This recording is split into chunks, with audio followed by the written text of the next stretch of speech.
Welcome back to the Takeout. Welcome to the Takeout Tavern. That's not apple cider, folks, I assure you. Republican strategist Doug Heye and Democratic strategist, CBS News contributor Joel Payne.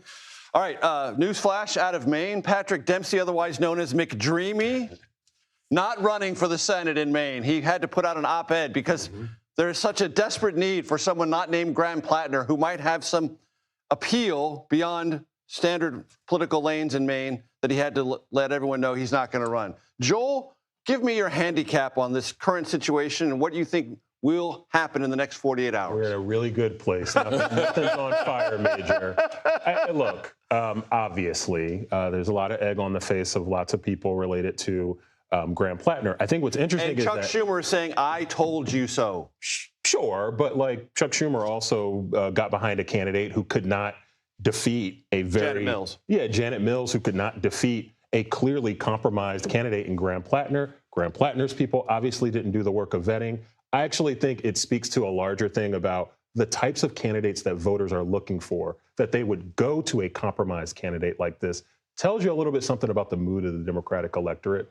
And I think it's something that Democrats are just going to really have to wrestle with, because I know that people are trying to duck on each other in the middle and in the left of the party. I think it's a moment for everybody to take a lesson. Bottom line, is it a winnable seat anymore? I think it is winnable. Is it tougher? Sure. I mean, look, in a favorable environment, Sarah Gideon was not able to defeat Susan Collins. In a favorable environment, Shanna Bellows was not able to defeat Susan Collins, both very traditional candidates. So Platner trying something different, I think that there's wisdom in it. I still think it's winnable if Democrats can get beyond this process and circle behind one candidate. Doug, I want to talk to you about Kentucky because Andy Beshear, the Democratic governor, wrote a letter today saying, Senator McConnell, you owe Kentuckians, not me, but mostly Kentuckians, an explanation.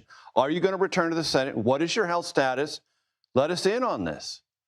You know, politics is a long game. So let's remember that Andy Beshear's father ran and lost against Mitch McConnell in 1996. So memories. So that letter has been a long time coming. Look, they're fair questions. It's a legit question. It's a legitimate question, and it's a legitimate question not just because of the substance of what we've seen with McConnell in the past, but because of what we've seen with so many other members of Congress and senators in the past. And so if I'm Team McConnell, I want to put something out on video or a photo with a thumbs up rather quickly. It doesn't have to be a response how Beshear doesn't get to dictate how McConnell responds, but McConnell and his team need to respond. I've got 20 minutes to talk to Mitch McConnell right now if he wants. Yes, right. 20 minutes. I'm glad you mentioned that because, Doug, there was a startling similarity in the way three different people described a conversation they said they had via telephone with Mitch McConnell.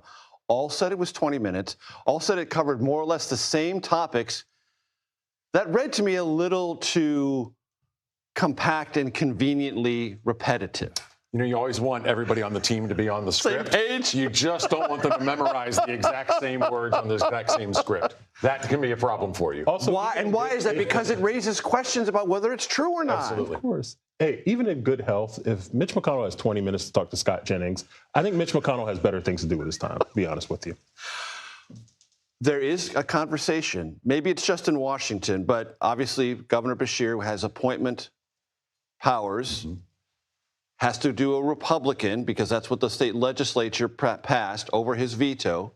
Could Thomas Massie be the Republican who replaces Mitch McConnell if Mitch McConnell can no longer serve in the United States Senate? My understanding is it has to come from a list submitted by the state party. Okay. And in that case, I don't think Thomas Massie wouldn't be on that list. They wouldn't be promoting it unless it's a way to get him completely out of it and say, you can be a senator for 3 months and then you're done forever. Can I just pick up on something that Doug said a little bit earlier? I do think that, like, us here in D.C. and the people who kind of run this city, I think we got to get some religion about why is the gerontocracy holding on so much to power?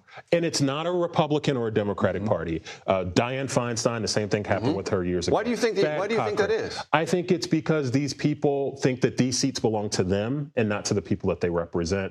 And I think it's something, frankly, that folks in both parties got to get their arms around. It is not healthy. God bless Chuck Grassley. It's not healthy to have a 99-year-old man in the Senate representing Iowans. It's not healthy to have someone who is compromised at this level like Mitch McConnell. And it wasn't healthy to have Dianne Feinstein in the Senate. And the American people decided it wasn't a good idea for Joe Biden, who maybe does not have the type of severe health problems, but certainly did not show like someone who who is vigorous. It's not healthy. It's not a good idea. Doug, pick up on that point. Yeah, look, it's hard for You've them. seen it on the Senate. Yeah, and it's hard for them Both to say no parties? for a lot of reasons. And part of it is it's a very good life if you have the member pin. You are called sir or ma'am wherever you go. And if you're in the Senate, you have a vast staff that takes care of every single need you have. Absolutely. And basically the rules don't exist for you. And so why we see so many senators and members of Congress getting in trouble is because the rules don't exist for them. So maybe they break them, even if they don't fully exist. But they go on codels. They travel the world. Some of that is work. Some of it has a lot of empty time on their schedule to say, oh, we have 4 hours of free time in Istanbul. But we're going to the bazaar. Screwed? Who gets screwed? It's the family in Louisville. It's the family in Western Kentucky at Paducah who doesn't have the type of representation that they deserve right now. Because they That's the become problem. increasingly inattentive? Yes, they become increasingly inattentive. And Major, these people, when people elect you to office, they trust you to have good judgment. It is not good judgment if you're not healthy to deal with issues of state and of politics when you can't be healthy. You can't be on your feet. Joel, you get the last word here at the Tavern. Thank you very much. So Doug unfair. Heye, always good to have you here. Enjoy, my brothers.